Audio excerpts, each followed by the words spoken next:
Please be advised that this recorded webinar has been edited from its original format, which may have included a product demo. To set up a live demo or to request more information, please complete the form to the right. Or if you are currently not on CSE Global, there is a link to the website in the description of this video. Thank you. Hello everyone, and welcome to today's webinar, Critical Distinctions Between Texas and Delaware LLC Law, Comparing and Contrasting Relevant Texas and Delaware Statutes. My name is Tariq Hopkins, and I will be your moderator. Joining us today are guest speakers Byron Egan and Zachary Ward from Jackson Walker LLP. And with that, let's welcome Byron and Zachary. Well, thank you. And hello to everyone. We're talking about critical distinctions between LLC laws in Texas and Delaware. Being a Texas lawyer, I am focused on Texas statutes and Texas laws, but in Texas, a lot of people are using Delaware entities, so we've got to be bilingual. We've got to speak Texas law and Delaware law, and that's what we're going to be doing today. Now, both Texas and Delaware are common in that they have the same essential business entities. They have corporations, partnerships, have a variety of species, and they have the LLC. And we're going to be focusing on the LLC because it is the entity of choice today.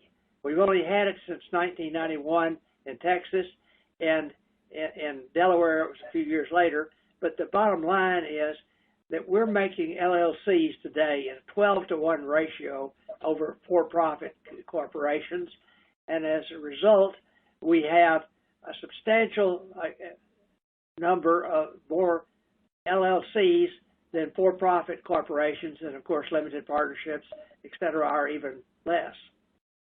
Delaware isn't quite the same ratio. It's about 3.5-to-1, but it gets you to the same place. There are more LLCs in Delaware than corporations. So the bottom line is we're going to have to live with the LLC. It's our entity of choice. It's a very flexible choice because you can elect to be taxed as a corporation or a partnership for federal income tax purposes, and Zach will talk about that in a minute. In Texas, LLCs are governed by the Texas Business Organizations Code. And it's a codification of pre-existing source law, but it's been amended in every session, including the session of the Texas legislature that ended May 31, 2021. And the amendments are led by the Texas Business Law Foundation, and we're responsive to cases and statutory changes in other jurisdictions. So this is an evolving process, and we hope today to bring you up to speed with what's going on, both case-wise and statute-wise in Texas and in Delaware. The TBOC provisions applicable to LLCs are found in two sources. First are the hub provisions that are the first part of the code, the first 11 chapters, and those are essentially applicable to all forms of business entities. And they include in the hub, the definitions, how you form an entity, how you merge an entity, indemnification, winding up in dissolution. Those are the hub provisions. Then the spoke is the part that deals with the particular entity. And the LLCs in Texas are in Chapter 101, etc. Delaware has one simple statute, the Delaware Limited Liability Company Act. Zach, you want to talk about the taxes? Yeah, thank you, Byron. And so when choosing between a corporation or an LLC, one of the major decisions, regardless of what state you're in, will be a tax-driven decision potentially. With a corporation, you have a two-tier taxation system where you are taxed at the entity level, and then you are taxed at the shareholder or stockholder level. So you're taxed twice. Whereas with a partnership or an LLC electing to be taxed at the partnership, it is considered a flow-through entity where there is no taxation at the entity level, and the taxation is only at the member or the partner level. So what that means after the Tax Cuts and Jobs Act is that with a corporation, the taxation at the entity level from the federal standpoint is a flat tax of 21% at the entity level. For partnerships and LLCs, elected to be taxed as partnerships, there is no tax at the entity level.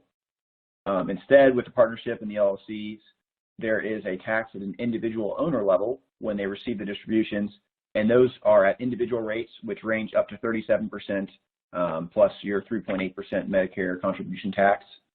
And then as we look at state taxes, in Texas, the Texas Constitution actually does not allow us to have a state income tax. But what we do have is we have a Texas margin tax. This tax is it's based off the taxable entity's gross receipts after deductions for either compensation or cost of goods sold. For those of you that aren't from Texas and say, hey, this sounds kind of like an income tax and it looks kind of like an income tax, are you sure it's not an income tax? The Texas Supreme Court held in 2012 in the Llc case that even though it does look like an income tax, it is actually not, it was held to not be an income tax. So it's the margin tax based on the gross receipts after deductions for compensation or cost of goods sold. And then you have your rate for tax, and for 2021, the tax base is 0.75%, but there is an exception for retail and wholesale businesses which pay a 0.375% rate. So because of this, the LLC has become more attractive in Texas as it can elect to be taxed as a corporation or partnership for federal income tax purposes. And then you have your your margin tax here in Texas. For Delaware, there is a corporate income tax rate of 8.7%, which applies to the corporation. And it is of note that 8.7% is higher than the average for other U.S. states. But there are two specific exemptions we want to discuss here very quickly from the Delaware corporate income tax. The first exemption is for a corporation maintaining a statutory corporate office in the state, but not doing business within the state. And the second exemption is for a corporation whose activities in the state are confined to the maintenance and management of their intangible investments. So what that means is if you have a corporation, a Delaware corporation that is organized under Delaware law but does not participate in business in Delaware, you may be able to escape Delaware corporate income tax since you're not transacting business in the state. When we look at Delaware's taxation of LLCs, the Delaware state income tax does not apply at the entity level as we would expect, unless the LLC has been elected to be taxed as a corporation. But instead, the LLC members are generally subject to the Delaware personal income tax with the highest marginal rate of 6.6%. So non-resident individual members of a LLC or a partnership are taxable only on their income attributable to sources in Delaware. So what this means is that many out-of-state corporations, LLCs, and partnerships that are not a resident in Delaware and do not have any business or income in Delaware can avoid material Delaware income tax liability. And that was a very brief overview, but we just wanted to get that out of the way as we understand that tax is an important discussion to have. But we're corporate lawyers, and so as we move forward and we look and we're talking about Delaware versus Texas, we want to have a brief discussion just on vocabulary to make sure that we're using the correct terms. So for LLC vocabulary here in Texas, the owners of a Texas LLC are called members, and this is analogous to shareholders in a corporation or limited partners in a limited partnership because they have an ownership interest in the entity. The managers of an LLC, if the LLC elects to be managed or managed, are analogous to directors of a corporation, as these managers are elected by the members in a very similar manner to how corporate directors are elected by shareholders. And so in an LLC, you can either have a manager-managed LLC, where you have a manager or a group of managers who manages the business of the LLC, or you can have a member-managed LLC, where the members self-manage the LLC, or they elect one person to be a managing member, or what so have you. And so we've seen a variety of different governance mechanisms. And so under the TBOC, it is possible to have an individual corporation, partnership, or limited liability company, or some other person become the member or manager of the LLC. So it is possible to have an LLC with a corporation as its sole manager, just as it's possible to have a limited partnership with a sole corporate general partner. And so regardless of what governance mechanism you choose, there is a little bit of flexibility. As we looked at LLCs formed under Delaware, LLCs in Delaware are governed by the DLLCA, and as in Texas, the owners of a Delaware LLC are called members, and this is analogous to stockholders of a Delaware corporation. As we form our entities, in Texas, an LLC is formed when one or more persons files a certificate of formation with the Texas Secretary of State. In this certificate of formation, there is a number of items that should be included, including the name of the LLC, a statement that's an LLC, its purpose. If the LLC is going to be manager managed, it should make that declaration that it's going to be manager managed and state the names and addresses of the initial manager. These are all fairly common things that we've done many times. One of the big changes this year is, if we look at note number 6 here on this slide, is that starting January 1, 2022, all certificates of formation filed in Texas are going to be required to have the initial mailing address of the filing entity, which previously was not required. And so that is a change that we've made here in Texas. Another change that we made here recently in Texas for certificates of formation is that the changing of managers of a Texas LLC does not require an amendment to the certificate of formation.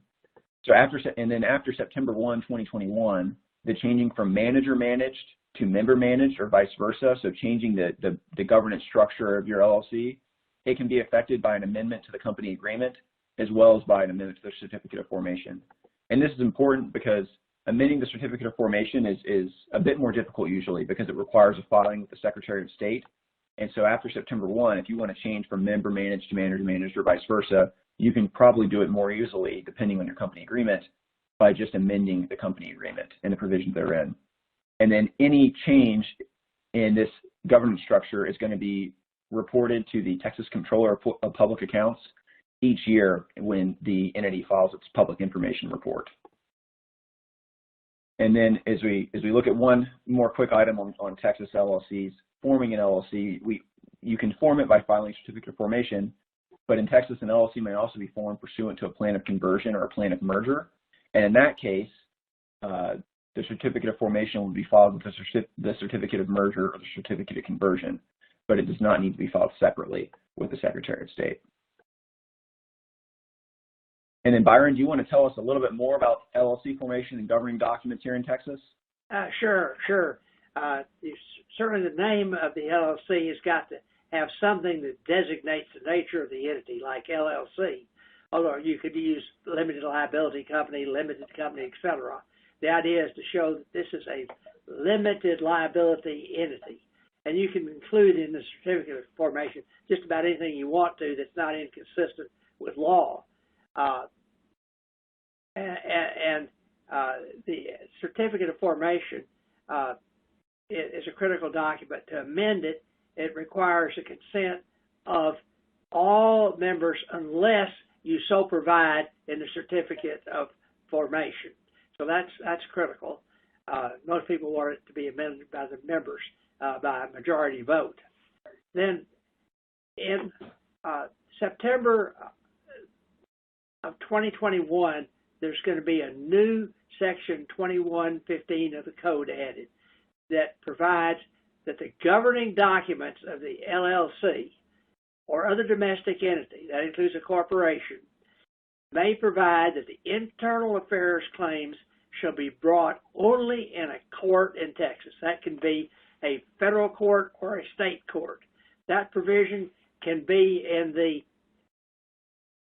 certificate of formation. It could be in the company agreement. And in the case of a corporation, you could have it in the bylaws. Now, we took our inspiration from Delaware, where they have had a fair bit of litigation on this subject. And what's happened is in Delaware, the corporations were doing business in California, and the lawsuits were getting filed out in California. And the Delaware lawyers didn't want to lose business, and so they wanted the cases to be tried in Delaware. And this got to be particularly important with respect to securities law claims under the 1933 Act. And so the Delaware Supreme Court, after having a number of cases come up to it, validated a forum selection provision in the Certificate of Incorporation. Now, the reason it's in the Certificate of Incorporation is because the shareholders knew about it when they bought their shares at the outset, or if it was amended, if the charter was amended, then they had a chance to vote on it. If you had it in the bylaws, then the board could just do it and limit their liability, and the courts didn't think that was good enough. So that's a distinction between Texas and Delaware. You could put it in the bylaws of a Texas corporation, but not in Delaware. I guess in Delaware you could put it in the bylaws if you had the bylaw approved by the shareholders, but that's, again, an evolving area up there.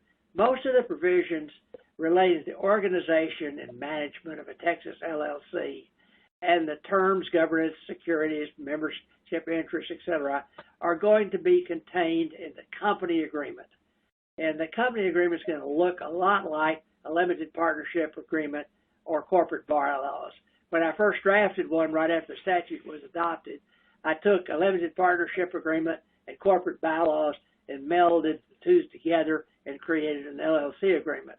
That was clunky. They've gotten to be a lot more streamlined in the interim, but the key is it's a critical document for an LLC in Texas. And it can be written or oral, but if it's oral, it's subject to the statute of frauds.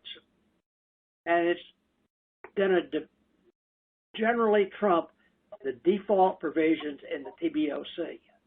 So the sections you really need to know about is section 101.054 of the Business Organizations Code, because it provides that the provisions in the TBOC are generally going to be waivable or modifiable in the company agreement, except the few provisions that are listed in 101.054.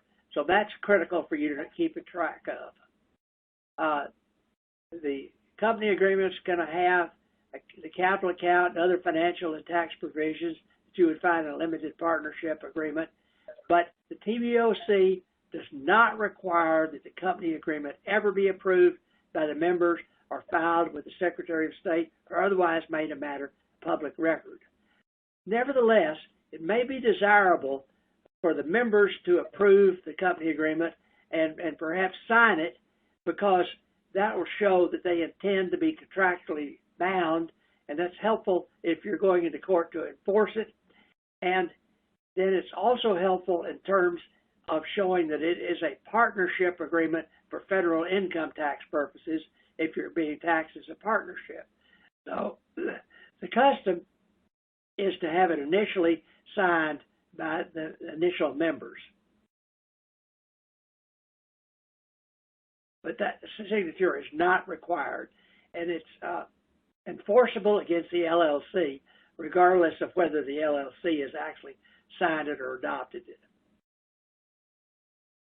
The TBOC authorizes one-member LLCs, and the LLC agreement where one-member LLC is going to be enforceable even if it's just got one party to it. Under the TBOC, a member has no right to withdraw and cannot be expelled unless provision is made in the company agreement. However, if you do provide for withdrawal, then Section 101.205 provides that a member who validly exercises the right to withdraw pursuant to the company agreement is entitled to receive the fair value of the interest. Of course, that's not a defined term, unless the company otherwise provides. Thus, you normally would provide in your LLC agreement that there's no right of withdrawal, which is statutory. But if you are going to provide for withdrawal, then you need to provide for what the terms of withdrawal are going to be.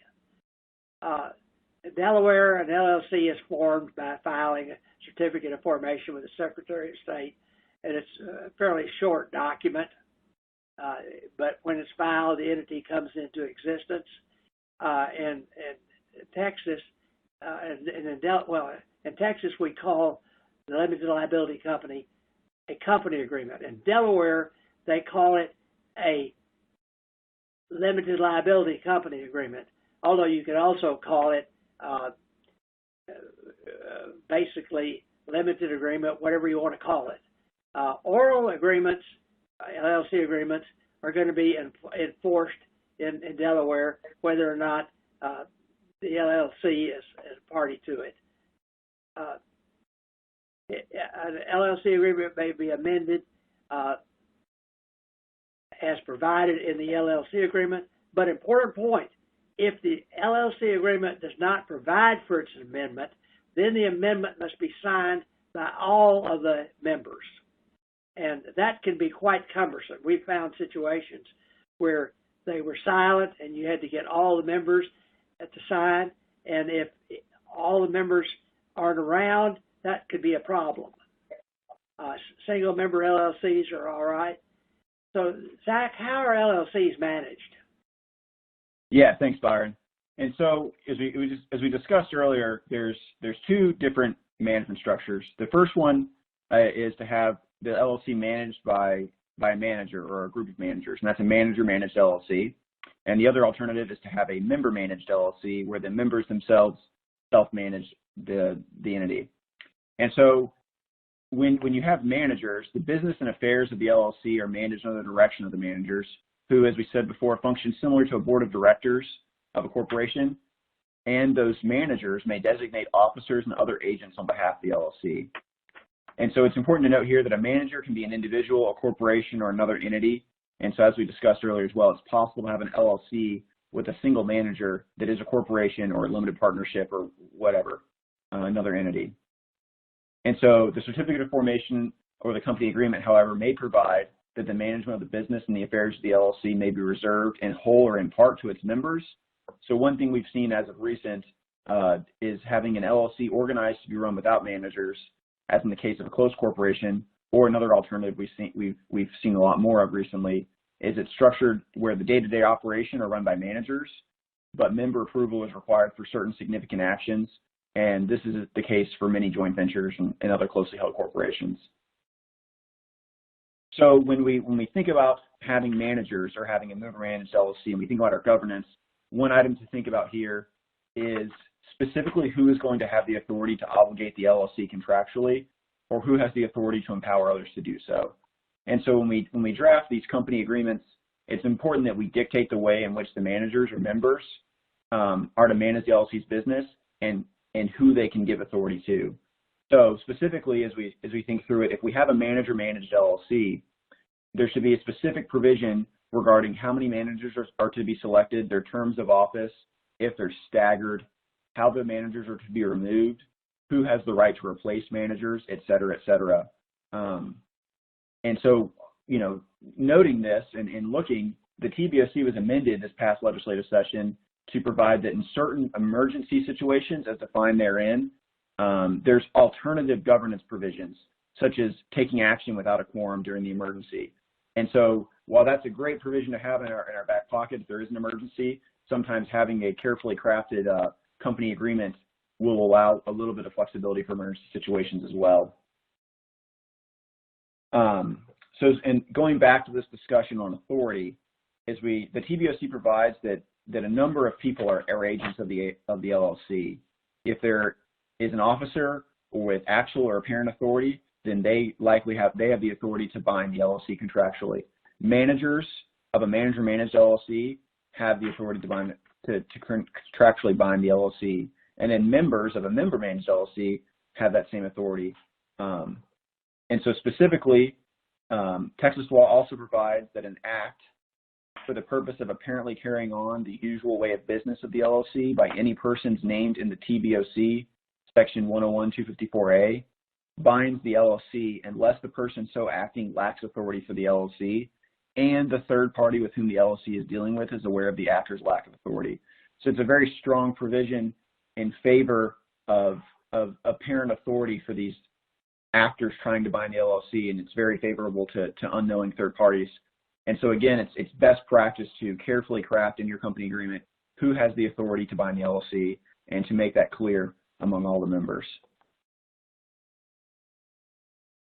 Lastly, we've talked about the TBOC, and so as we look at the DLLCA, the provisions relating to management of an LLC are comparable to the TBOC, and specifically in the DLLCA, they largely defer to the LLC agreement. So again, when we're drafting a Delaware Limited Liability Company agreement, we're going to want specific and careful drafting, as the Delaware statute largely defers to the company agreement. On that note, Byron, do you want to tell us a little bit about fiduciary duties? I do, because you've talked about management, and if you're managing something, then there's an expectation that you're going to have a duty to manage that entity with care, and you're going to be loyal to that entity. You're not going to put your own personal interests and self-dealing transactions ahead of the interests of the entity. So if you Google fiduciary, and it says a fiduciary relationship exists where a person places trust, confidence, and reliance on another to exercise care, exercise discretion, and acting on behalf of another. Well, that's really what you're talking about where you're dealing with a manager of an LLC. And the TBOC does not specifically address whether a manager or a member owes a fiduciary or other duty to the LLC or to other members. But it implicitly recognizes that these exist because there are statutory provisions which permit fiduciary duties to be expanded or restricted or eliminated, and liabilities for the breach thereof to be limited or eliminated in the company agreement. So that elevates the importance of the company agreement. And when you're in a management role, one of the first things you want to do is limit your personal liability for what happens in the entity. If something goes wrong, you didn't take care of some matter and there's liability to the entity, you don't want to be held personally liable for it. That's why you have a limited liability entity. And certainly if you have a transaction with a company, you don't want to have personal liability for that. Now, there are going to be other shareholders or members that are going to have differing views, and hence it's important at the first instance to deal with fiduciary duties in the LLC agreement. The duty of managers in a member-managed LLC, in a manager-managed LLC, you're going to have duties that are going to be comparable to those of corporate directors. They're going to be fiduciary duty in nature, and they can be modified in the company agreement. Now, it's also possible that a court would look at the partnership law and the law of agency in certain situations. So then by analogy to corporate directors, managers would have the fiduciary duties of obedience. That means to obey the law, obey the governing documents, care. That's the reasonably prudent man standard, and loyalty to act in the best interest of the entity. And in the case of the duty of care, you should have the benefit of the business judgment rule. So much like a corporate director, the fiduciary duty ought to run to the entity and to all of the members. Whether members owe a fiduciary duty to other members of the LLC is going to be determined by reference to corporate principles and the absence of controlling provisions in the certificate of formation of the company agreement. So you want to be pretty careful about how your documents read in terms of fiduciary duties. The TBOC allows a company agreement to expand, restrict, or waive the duties, including fiduciary duties and liabilities of members, managers, officers, and other persons to the LLC or to members, managers of the LLC. So that's a critical point. And the key section is 101.054 that basically provides that you can expand, restrict, or waive duties, including fiduciary duties. And then to the extent that you have eliminated fiduciary duties, then there would be no fiduciary duty to breach and therefore no liability for a breach.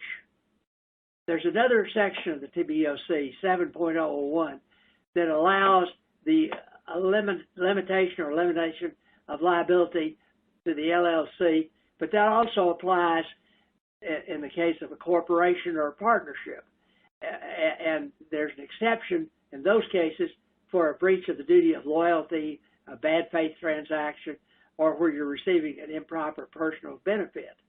So the takeaway here is 101.054 allows you to expand, restrict, or waive duties, and that is the provision that you're going to rely on in the case of the LLC. A sample provision that I use follows. The agreement is not intended to and doesn't create or impose any fiduciary or other duty on any member or manager, period. Simple, strong statement.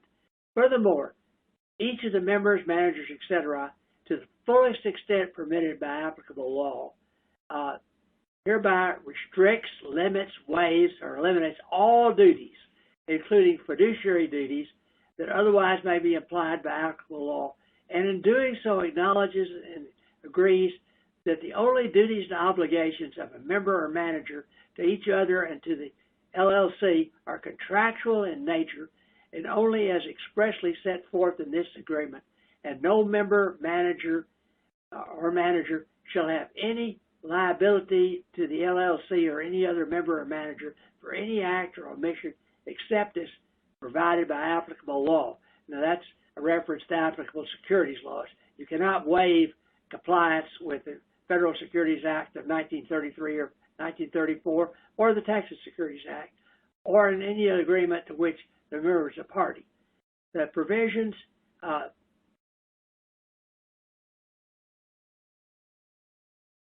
this agreement are agreed by the members to replace such other duties that not otherwise exist.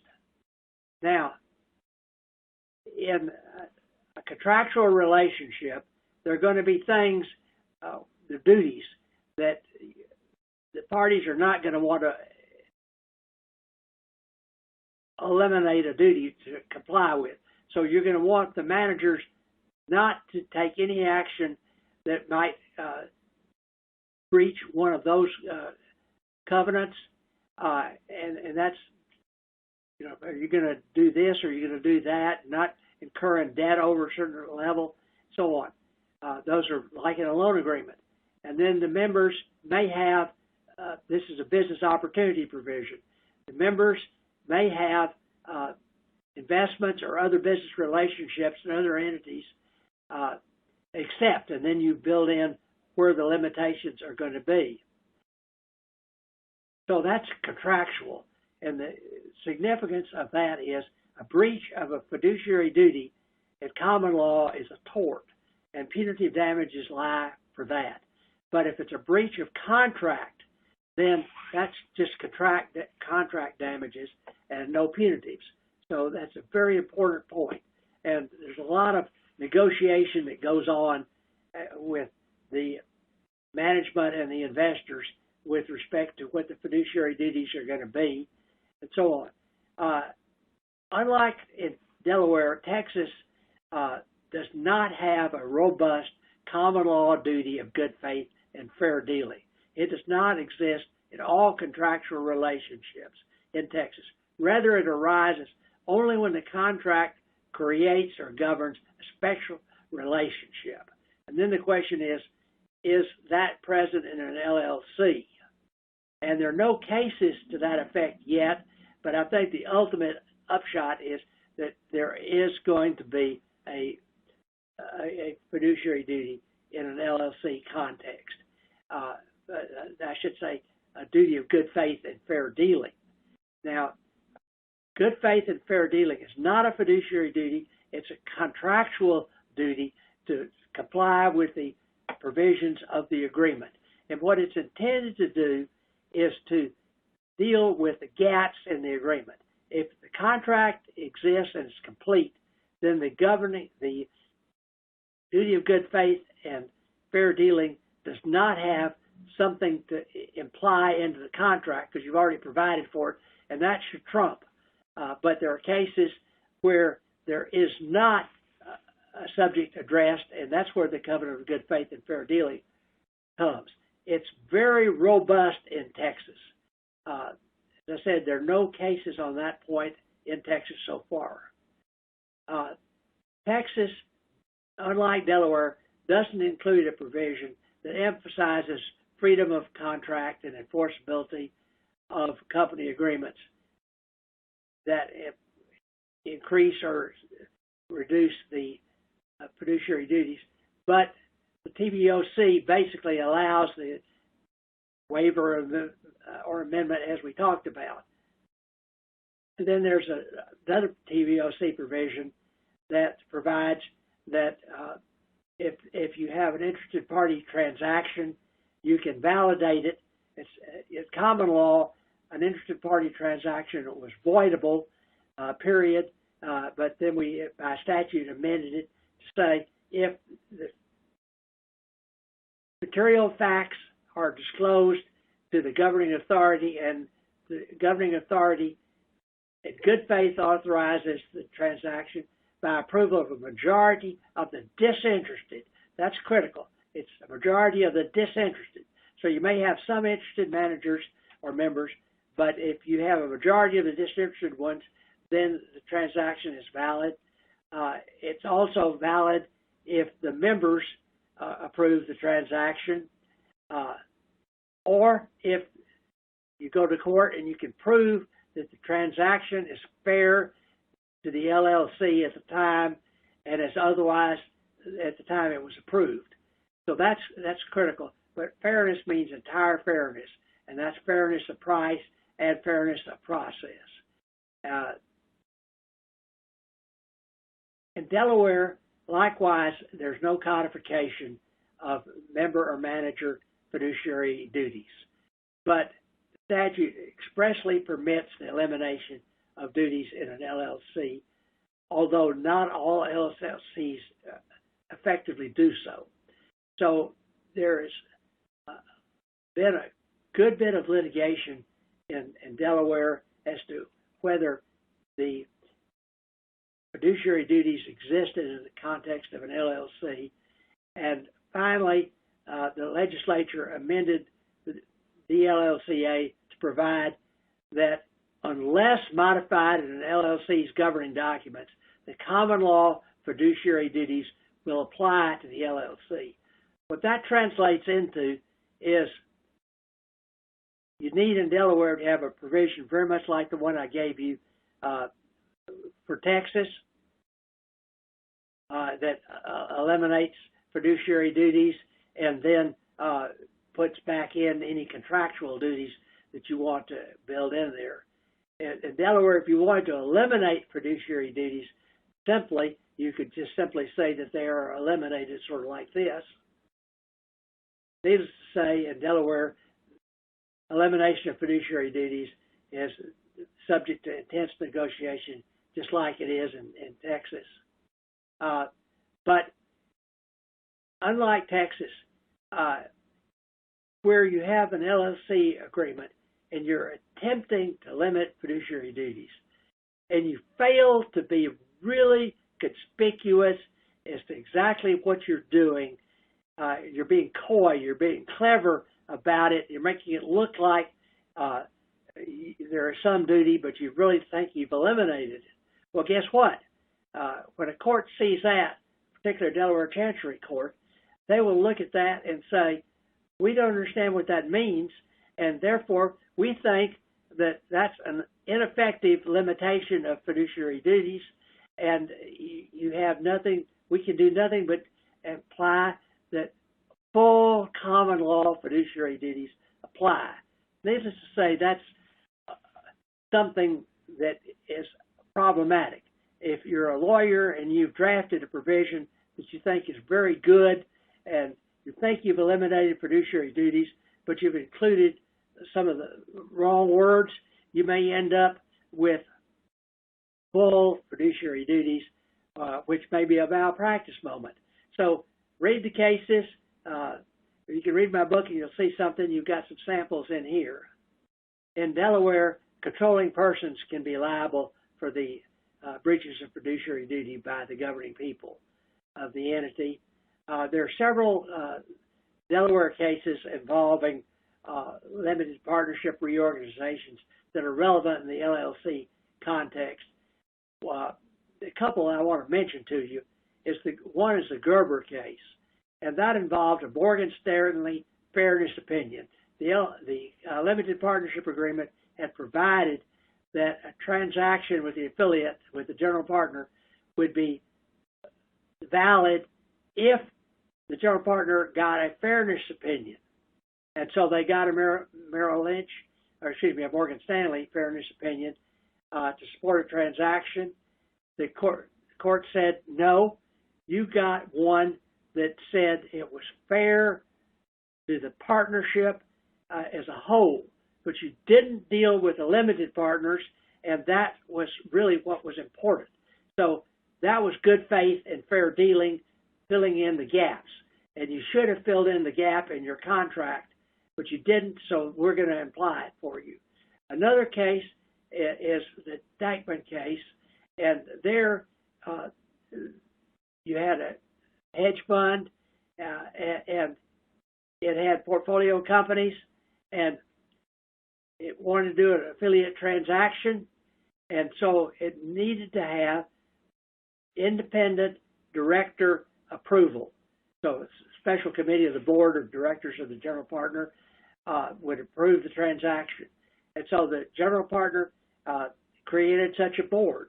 But what it did to do that was get a couple of guys who were directors of other portfolio companies to resign from those positions, to be reelected to the board of this company, and then put on the special committee. They then, in a couple of weeks, approved an affiliate transaction that made the general partner a bunch of money, and then they promptly resigned and went back to their other companies. The Delaware Supreme Court said that is a fundamental disclosure failure. You should have had full disclosure of all that stuff. And I said to the Chief Justice, Your Honor, that looks like a duty of loyalty case. It looks like a duty of candor case. You should have disclosed. And he looked at me and he said, Byron, you don't understand. That was so fundamental that it negated the approval by the unaffiliated parties, and that's a breach of the duty of good faith and fair dealing. So what you're seeing there is that the Delaware courts are looking at the duty of good faith and fair dealing, and where they find a situation where you've eliminated fiduciary duties like they did in Dankman, but they find that that's creating an injustice, they will read it back in. So there's always danger in Delaware, and there are other cases that are troublesome. There's also a concept in Delaware called a Caremark doctrine, and that is where you have a board. It's a corporate context, but I think it applies equally in the LLC context, where you have a board that fails to act in the face of a known duty to act, i.e. they're acting in bad faith. That was articulated in the Caremark case, and that was basically an accounting fraud case. And what the court did was focus on the system of controls that the board had approved was not adequate to catch the fraud that existed, and that created what the court said was the abdication of their actions, of their duty to act, and therefore that was a breach of the duty of loyalty. Well, fast forward to a little Texas company, Barchot, Barnhill, Bluebell Creameries. It's Delaware S Corporation, headquartered in a small town of Brenham, Texas. which for some reason chose to be incorporated in Delaware, and which distributed Bluebell ice cream. One batch was tainted with the Listeria bacteria. Result, 8 people got sick, 3 of them died, and Bluebell had to recall its entire products, wipe out the inventory that it had, suspend operations, and lay off over a third of its workforce, and enter into a highly dilutive transaction with a private equity investor that came in to rescue the company. The board was promptly sued in a derivative action alleging that the directors had breached their duty of loyalty. The Delaware Supreme Court, by the way, the Chancery Court said that the directors in that case had relied on management, and management actually did have a food safety program, but the board itself did not have a committee overseeing food safety. It didn't have any board level process to address food safety issues and so on. And the court held, this was a motion to dismiss case where they have to assume the facts are as alleged. And they said that those facts as alleged created an inference that the directors had consciously failed to assure a reasonable information and reporting system existed. That's Caremark. And to satisfy their duty of loyalty, the directors must make a good faith effort to put in place a reasonable system of monitoring and reporting about the corporation's central compliance risks. Needless to say, if you have one case like Marchand, you're going to have others. And there is, that's the new industry in Delaware is Barnhill kind of cases. Now, that has not been adopted by the Texas courts. In my view, a duty of oversight claim in the Texas courts should be treated as a duty of care claim, and the directors would be entitled to the business judgment rule as established in the Gerhardt Industries case and Ritchie versus Roop and Sneed versus Weber. And there's a strong deference to the business judgment rule of where the directors act, then we're going to not second guess their decisions. In Delaware, the courts will get in and second guess whether the directors got enough information to make an informed decision. In Texas, the courts do not. That's a board decision. That's subject to business judgment. Now, there is one little case that's a little bit inconsistent, but you're going to see more cases come up in Texas, but I think it's going to still be protected by the business judgment rule. Well, Zach, you want to talk about joint ventures? Yeah, we can talk about joint ventures here quickly. And so typically what we've seen with the joint venture, especially before the LLC, we saw and we thought of joint ventures kind of as a limited purpose general partnership. But, you know, with the advent of the LLC, today we see a lot more joint ventures structured as LLCs. So a joint venture is a relationship between multiple entities, typically 2 or 3, that are combining to accomplish a defined objective. And so this joint venture is either structured as a contract or it can be structured as an entity. And so whether you structure as a contract or an entity, there's 3 items in your joint venture that need to be made clear: the purpose of the joint venture, the contributions to the joint venture, and the exit of the joint venture. So the purpose, you would talk and you would speak and you would write about what the intended result of the joint venture is. And typically these all go hand in hand. And so for contributions, you would clearly delineate which party is contributing what to the joint venture. And we've seen those as one party is committing an established business unit with people and another party committing a license or an intellectual property or cash, where typically they, many hands make light work. They're able to come together and accomplish a greater task than they would individually. And then for the exit, we've seen expectations range from development of a product or a project to developing a standalone business unit, or to even some joint ventures now are their exit strategies and IPO. Otherwise, we've seen exits also as the dissolution of the joint venture and a distribution of proceeds to the partners after the goal of the joint venture is accomplished. And so the care that we need to have when we use this term joint venture, because it can be a contract or an entity, is that we need to make sure that we are clearly intending to use the term joint venture when we use it. While many of them are taking the place of an LLC, a joint venture is still somewhat considered to be a general partnership. And so in the Dankman case here in Texas, we saw in 2009, there was a contractual arrangement between two parties, an oil and gas drilling production contract, and they called it a joint venture agreement. And so when the Texas court, it was done in Houston, when they looked at this joint venture agreement, they held that since they were holding themselves out as a joint venture, this created a fiduciary duty of disclosure on the managing venturer. And so he had a duty to the other venturer. And it was just one of the cares that we see when using this term joint venture and the unintended consequences that may come. We've also seen that in the Energy Transfer Partners case. Byron, do you want to tell us a little bit about that quickly? I will talk about that one because that's very significant. That's kind of like the Texaco versus Pennzoil case.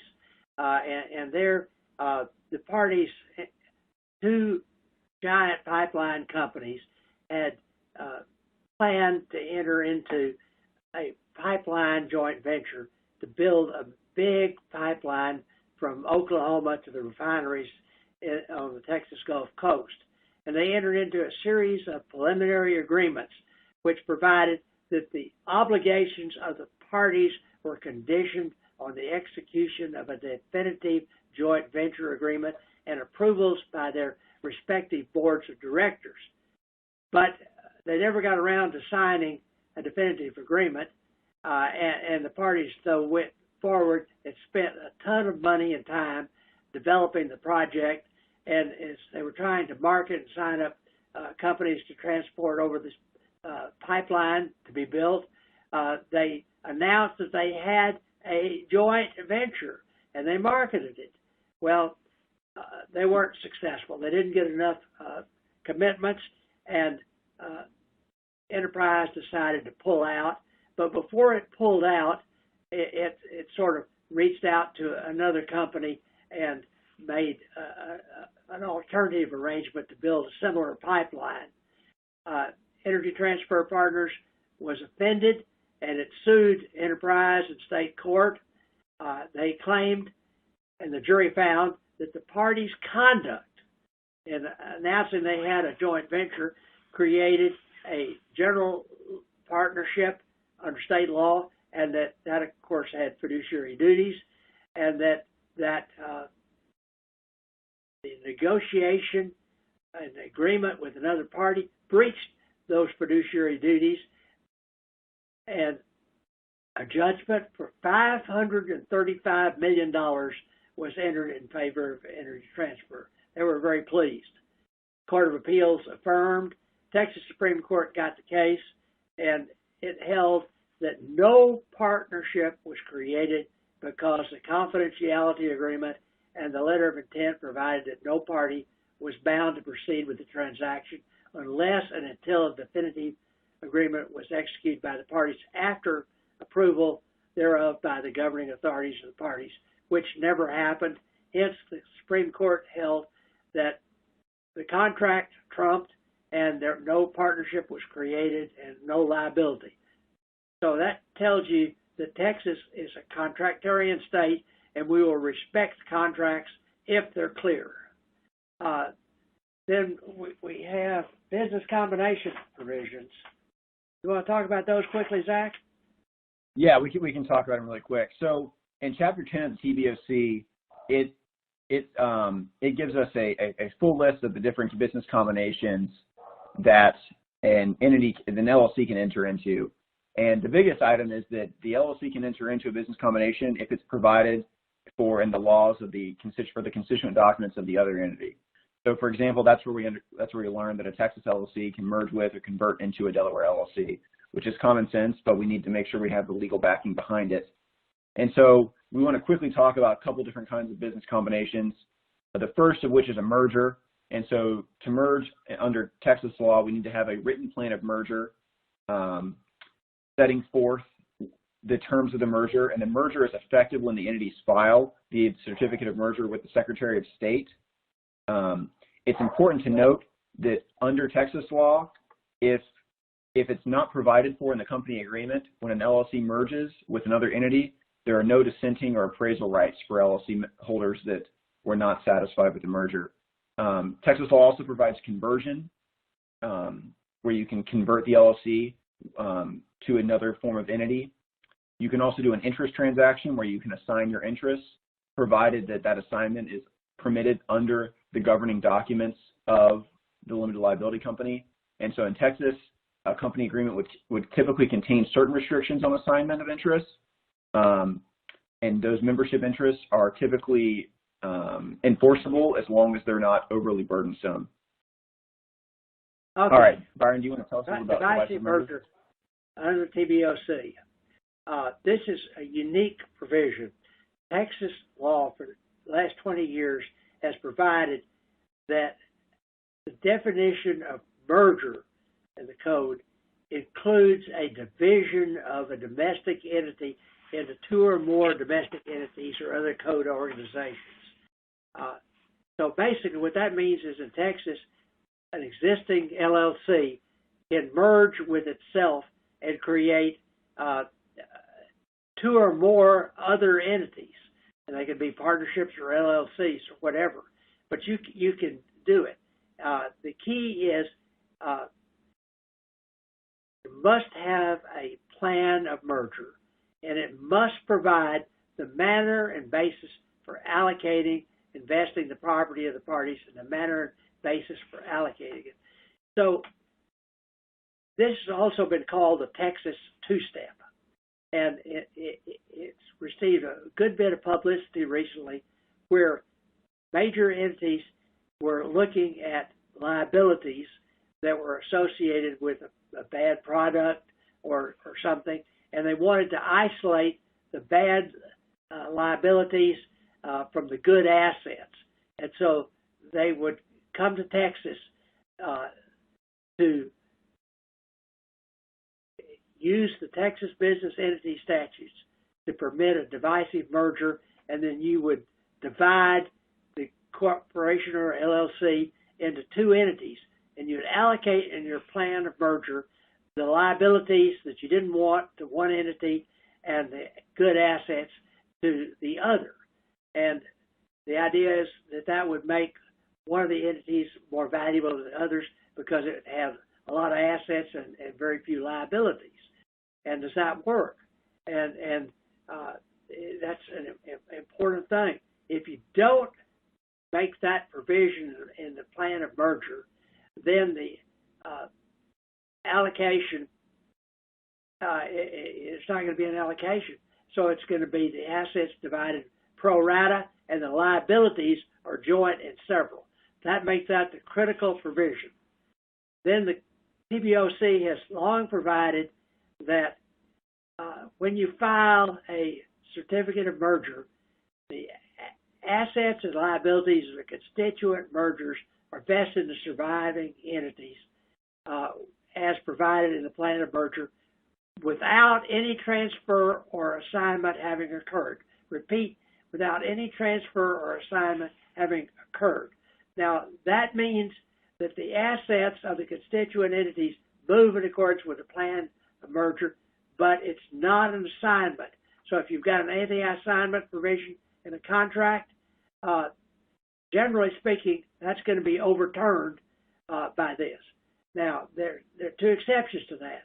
One is if you've got an IP license, there are court cases that affect, say, federal anti-assignment provisions with respect to these IP rights are applicable. And two, you can provide in a contract that the merger is deemed to be an assignment or otherwise prohibit the merger. So if you're specific about it, you can eliminate that. But if you don't, the merger is not an assignment. Now, is that too good to be true? Can you, in effect, create an entity that has no liabilities and put all the assets in another one people try it. The question is, can you get around the statute of frauds? Can you get around the fraudulent transfer statutes? And that's where you make a transfer without reasonably equivalent consideration when the entity is insolvent. And in our statute, when we adopted it, we knew that we'd have trouble getting it through the legislature if we were going to prejudice the rights of existing creditors. So we provided that that wouldn't happen. We also recognized that we couldn't trump the federal fraudulent transfer statute. So we put in the statute, section 10901, that the code does not affect, nullify, or repeal any rights of creditors under existing laws. So that means that Texas two-step, while it's an effective way to divide the assets and liabilities of entities, is not going to get around the statute of frauds and the planning that you need to go through to avoid that. Delaware finally has adopted a statute that's comparable to the Texas divisive merger, and that's called a division. And it's only applicable to limited liability companies and limited partnerships, but it gets you to essentially the same place. And we've got a lot more material to go through, and we're out of time. I will get one last point, and that is piercing the corporate veil. And piercing the veil. Byron, we out of time? Well, I was going to say that there's a few questions I think we should try to get to maybe before we talk about piercing the veil. Okay, well, maybe we do that. Okay. What are the questions, Zach? Here, I can go through, or if CSC wants to pose them. Yeah, not a problem. All right. I can go ahead and step in here, Zach. Okay, thanks, Tariq. So it looks like someone asked, does a company agreement mean operating agreement in the LLC context? Yes. It's you can call it whatever you want. Company agreement, LLC agreement, it's the same document. And people frequently do that.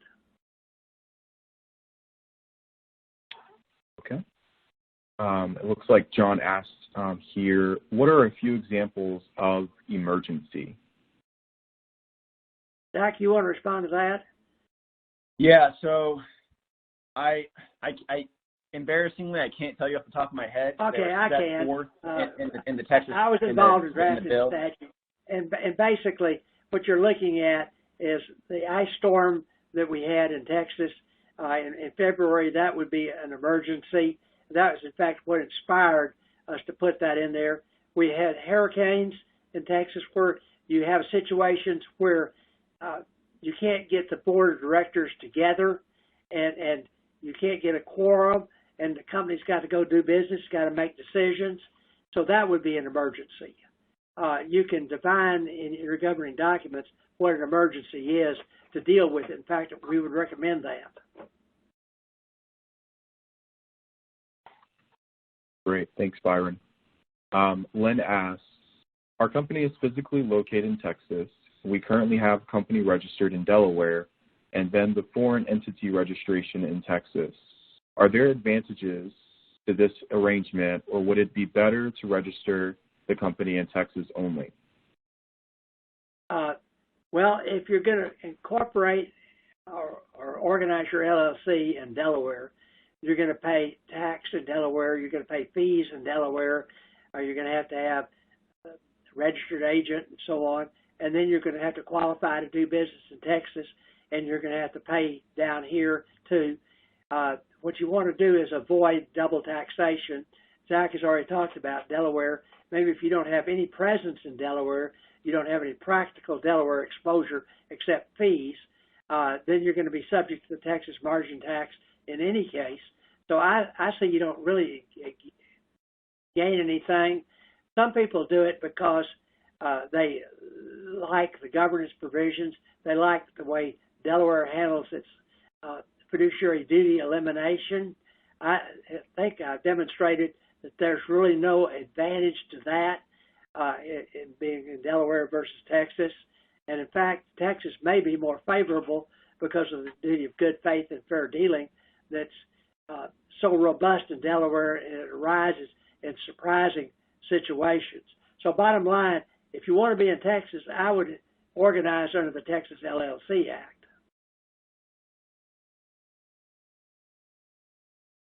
Great, thanks for that, Byron. Carrie asks, she would like to know about Delaware and Texas requirements about LLCs being required to hold annual meetings like corporations do. She thinks the answer is there. She thinks that there is no such requirement, but would like to confirm. I confirm that there is no such requirement.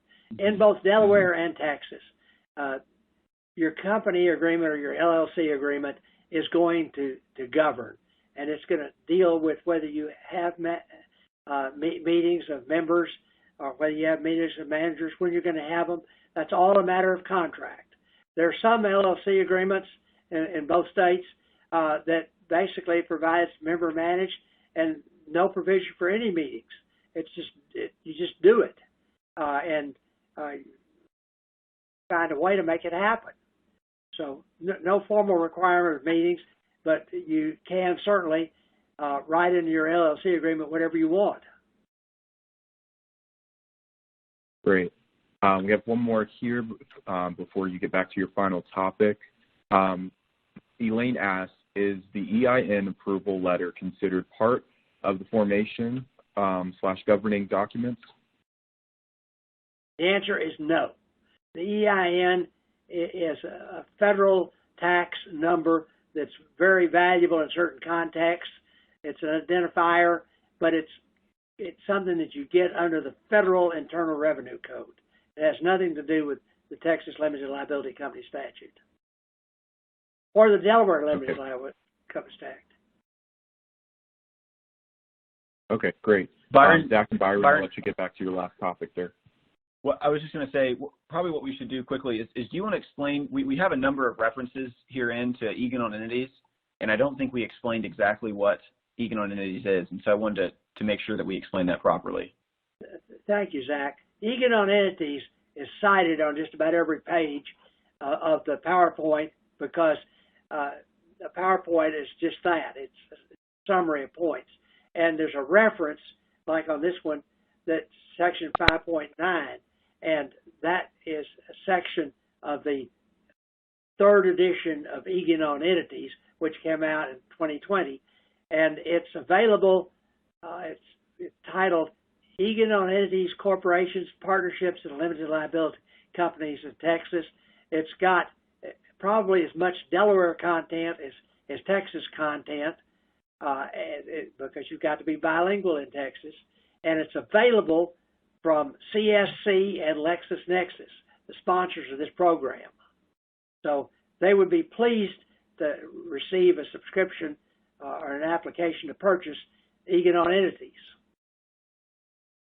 So thank you, Zach. So we're at 11 minutes after the hour, and we're supposed to quit at the hour. So I guess we should say thank you to our audience, and we're adjourned.